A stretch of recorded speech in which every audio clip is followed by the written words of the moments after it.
And so we're like, well, let's try it. And we got it. And that first use, I was like, I don't feel like placebos work on me. I feel like I'm pretty realistic in my expectations. And I drank that first dose of it and I felt good.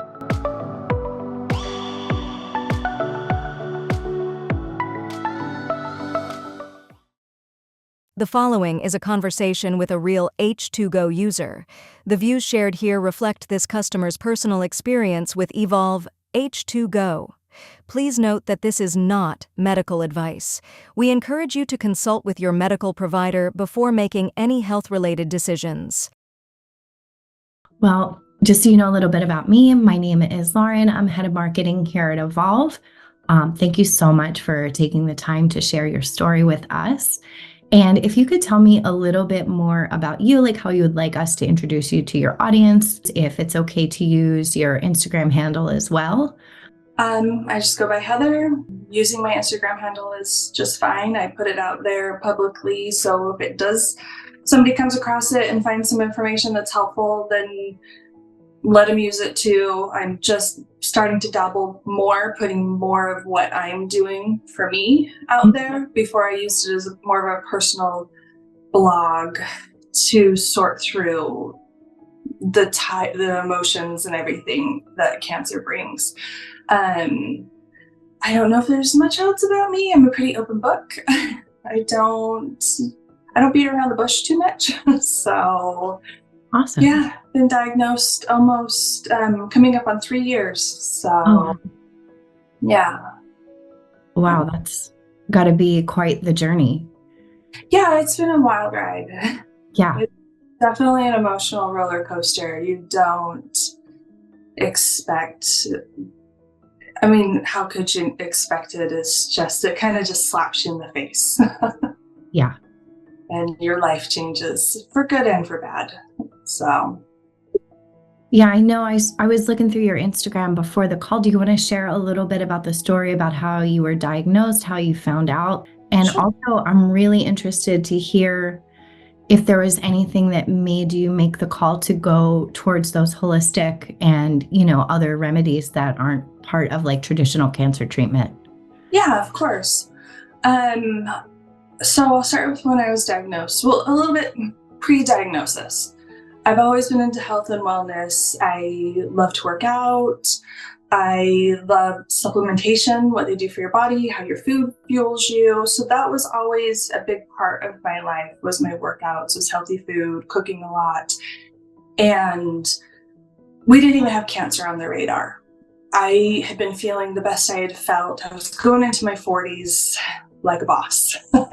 I felt amazing. I was working out regularly, had a lot of energy.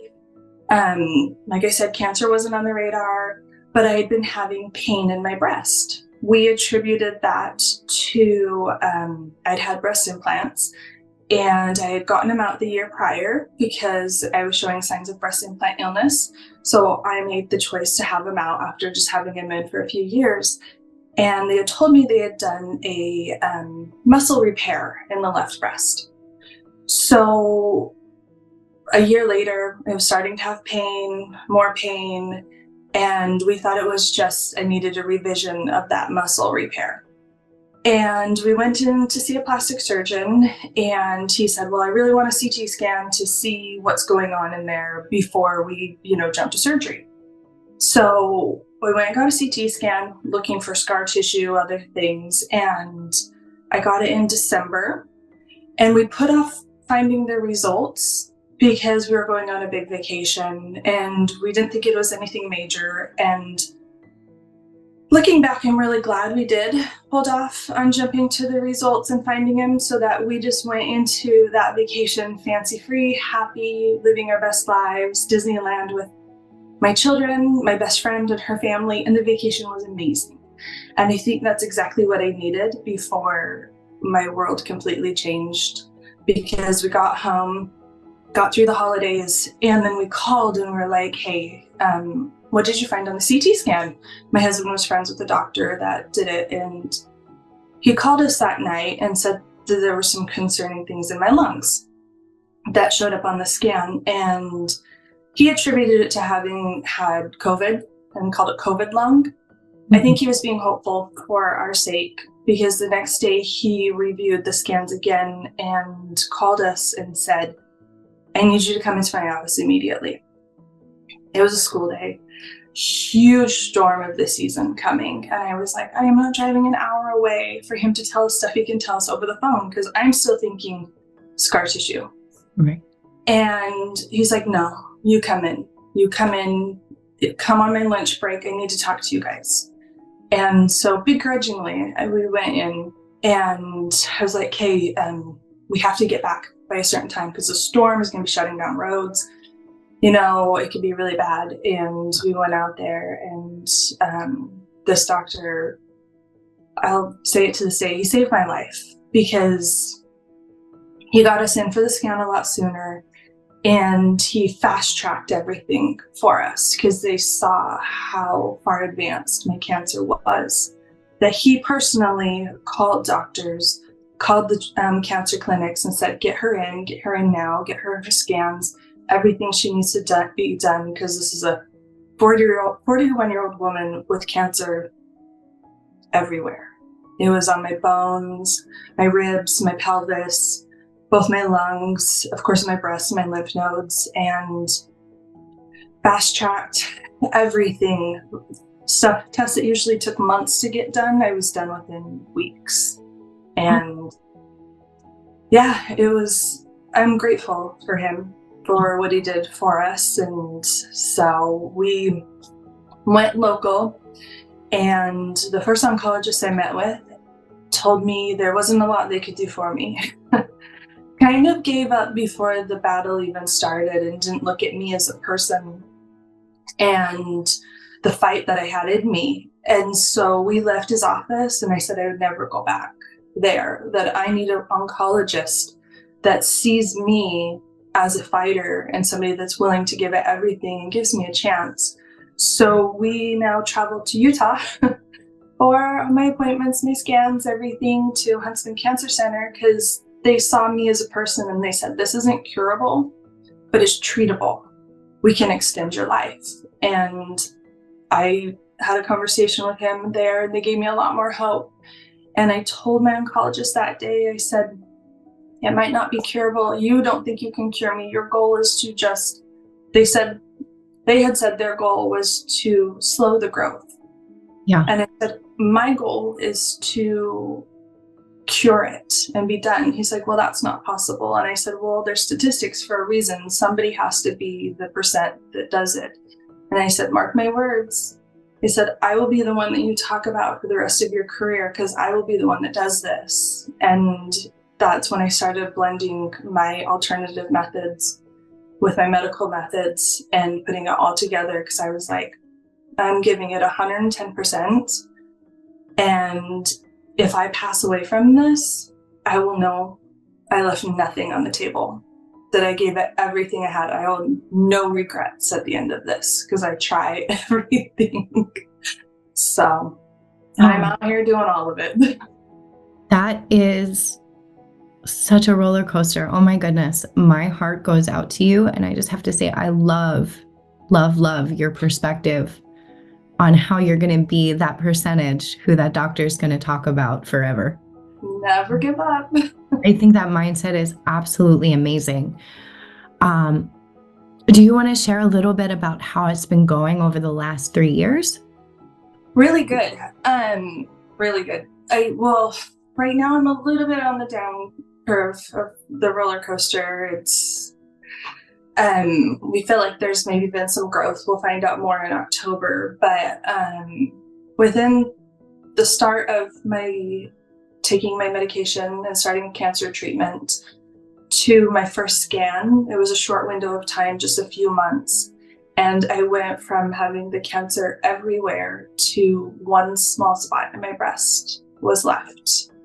So to us, it's a miracle. You know, they said that the goal was to just pause the growth. And in that few short months, I had my bone lesions were healed, my lungs were scarred and healed, and I had one small tumor left in my breast was all. So I consider that a huge success. And recently we felt like it's growing again because I can feel it again. So I've just ramped up what we're doing. We're just hitting it twice as hard. So Oh my goodness, that's incredible. it is. It was when they said that all they were trying to do was extend my life. And so I feel like I'm a success story so far. Yeah, that's amazing to go from that diagnosis to where you are now. That's going to bring so much hope to so many people. So, Yeah. where in your journey, I'm curious, where did you first hear about hydrogen water and what piqued your interest? It's kind of popped up everywhere recently. I'm seeing more often companies come out, hydrogen bottles. And so we started researching it and checking into it more when we came across your guys's one we felt best about. But, some other, I won't say the names, you hear them talking about it a lot on like their social platforms and stuff, some big names and stuff. So, and a doctor that I follow, she's more on the holistic side of cancer care out of California, started talking about it too. And I don't know, it just really resonated with me. I just thought like water is so important for cancer patients. You don't want contaminated water. You want pure water. You want it to be clean. You want it from a good source. And I like alkaline. I like to supplement with some alkaline water throughout the day because cancer patients are so acidic too.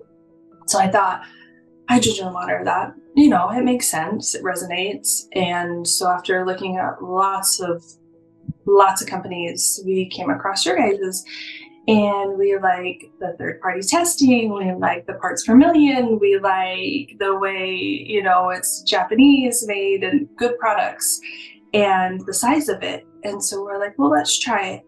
And we got it. And that first use, I was like, I don't feel like placebos work on me. I feel like I'm pretty realistic in my expectations. And I drank that first dose of it and I felt good. I felt like the brain fog lift, felt a little more energy. A little bit hour later, I did it again and I felt more energy and more energized. And I was like, okay, this is it. This is good. This is where it's at. I need this in my life. And we just traveled this last weekend and took it with us. So I didn't want to go without it. Yeah, I don't know what I did before mine because, like you were saying, for me too, that brain fog lift. When you're working, you have kids, you have life, you have other bigger things going on. Just to get that boost in energy, maybe without, for me anyway, a cup of coffee or other things is huge. Yeah, it is. Busy moms, all the things going on, to have the brain wake back up and the body wake back up was nice. Absolutely. Could you tell me, you were mentioning how important water is, especially for cancer patients. Can you maybe dive a little bit deeper into that for somebody who's not aware of, how essential that is? Yeah, I mean, I'm no medical professional for it, but in our own, opinion and checking into stuff, it's just tap water with the contaminants come from it, bottled water with the plastics that come into it. It all comes into your body and you have to detox all of that, the heavy metals, the plastics, the fluoride, the chlorine that's on your tap water and everything. And that's just one more thing for my body as a cancer patient to try to detox and get rid of out of my system. That's not helpful, it's harmful.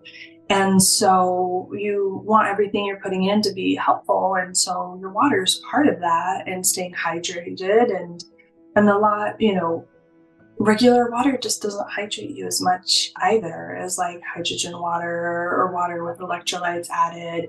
It's coming in and sometimes just going right back out. And so if you can get water into your system that actually goes into your system and soaks into your cells and everything, you're going to get the benefits that much more. But yeah, as a cancer patient, I just don't want to put more toxins in my system when I'm trying to get rid of them and make my body the healthiest vessel I can to heal from the inside. That's amazing. Totally. So how do you fit the H2Go into your routine now? Well, I like to start my day with it because you're dehydrated when you wake up. And so I wake up, I fill it up, I get going while I'm, getting stuff ready for the kids for breakfast. I hear that beep, I go and drink it, and that's my first dose. And then I do something else that's called PMF mats every day. And you're supposed to drink some water before and after. So I love to hit the hydrogen water after my PMF mat session Okay. before I go and do my exercise with oxygen therapy, because I feel like that hydrogen water before I go do my exercise with oxygen therapy. And then later in the afternoon, when I need a little energy pick me up, I'll get that bottle going again. And my son comes home every day for lunch, and I'm always, you want to hit a hydrogen? And I fill it up for him and get him to take a dose in between school and stuff to keep his brain going and ready for school as well. And my husband uses it too. We got one for him as well, and he's loving it. Oh, that's awesome. I love that. Yeah, my whole family's drinking it too. Uh, That's that's good. Everybody needs it. for sure. So have you noticed anything over like the longer term? Like aside from the immediate benefits that we touched on a little bit earlier, have you noticed anything like longer term over time? Oh, definitely. I feel like I definitely have more energy throughout the day, that I'm a lot more energized. I don't need naps as often.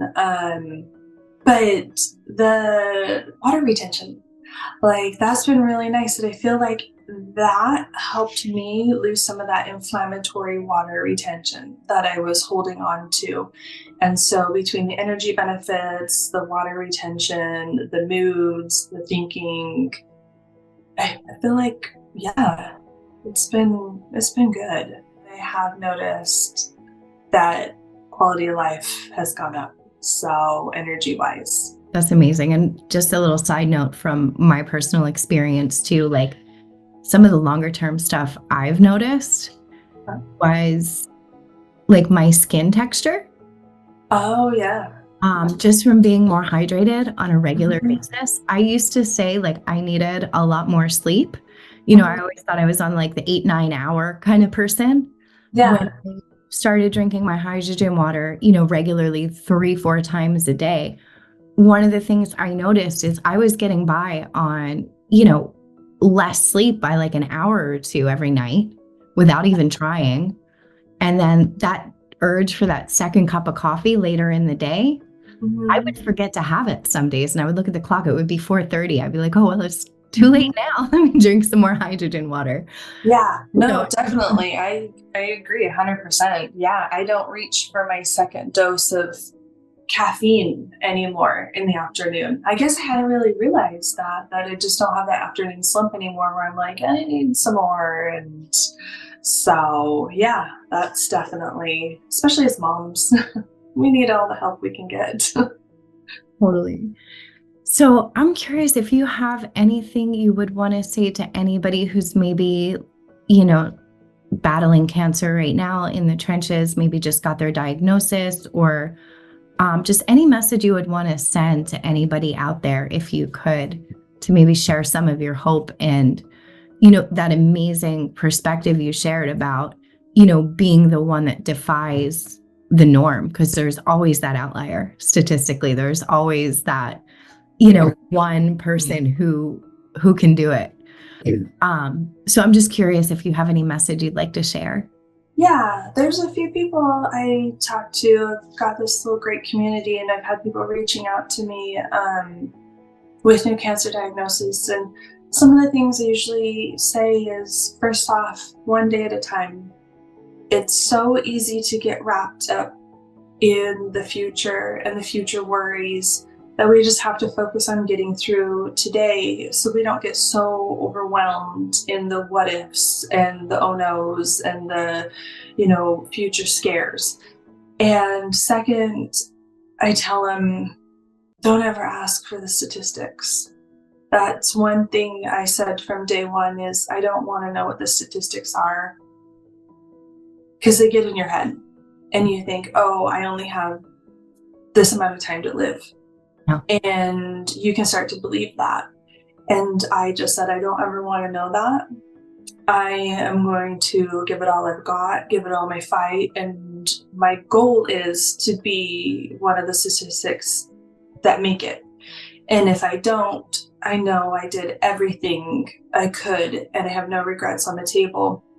And I guess after that, I would just say, fight like hell.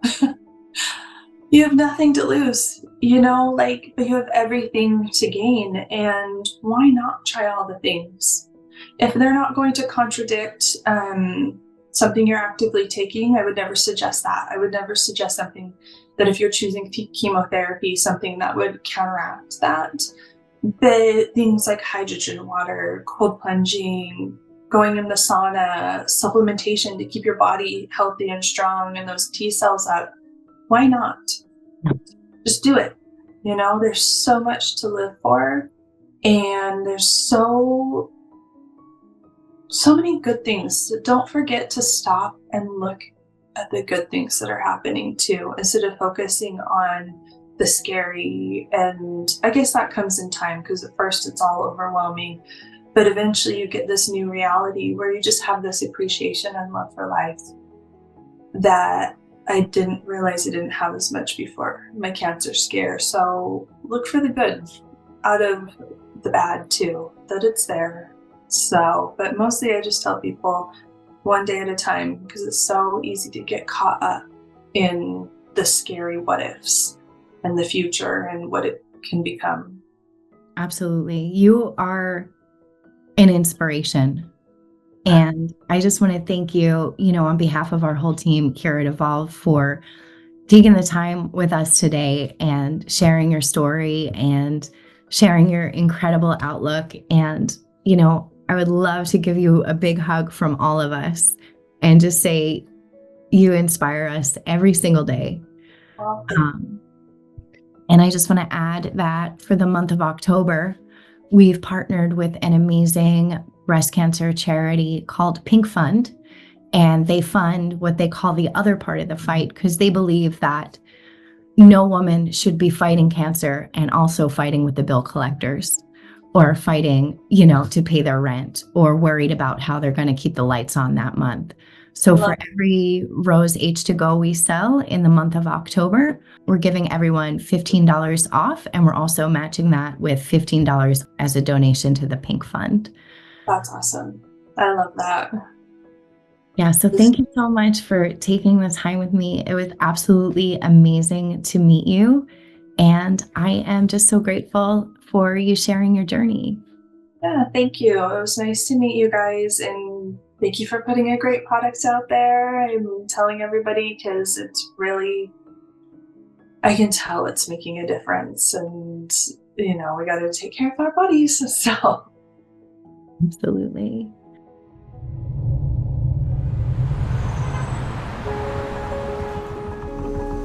There's more than one part of this fight. This disease is merciless. It simultaneously tries to take your body and the life you've built. It forces women to choose.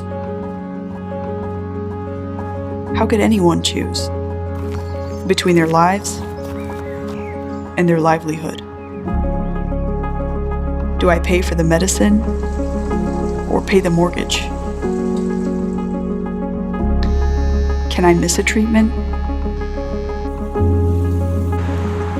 Or can I afford to miss work?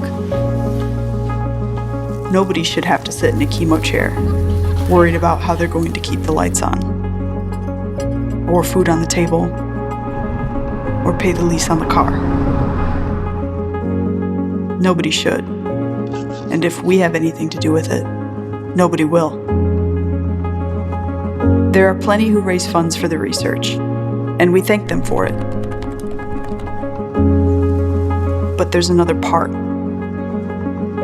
Because this fight takes more than medicine.